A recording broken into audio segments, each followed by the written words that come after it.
thank you so much, covering so much information, and a couple of questions I want to get in before we get some closing remarks here. One of them is that some of our vendors don't want to be paid by ACH and still want to check. So any suggestions for how maybe convince them to switch to electronic payments?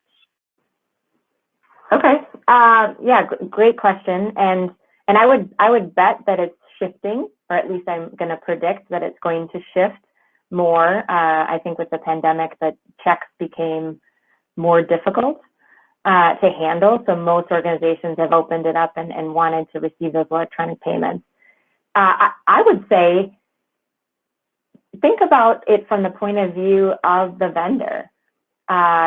Sometimes the check is just easier because that's what they're used to, and then they can see exactly what was. Often it has a part of the check would be what they were paid for, what invoice or invoices were paid with that check. So I would think about, instead of just making something perhaps seem invisible to them and then the payment comes in, think about eliminating the visibility gap they may have, and whether that's sending very helpful remittance notifications to them so they can see very clearly all the invoices that were paid via that ACH payment. Or it always helps to ask what the challenge is or what the holdup is.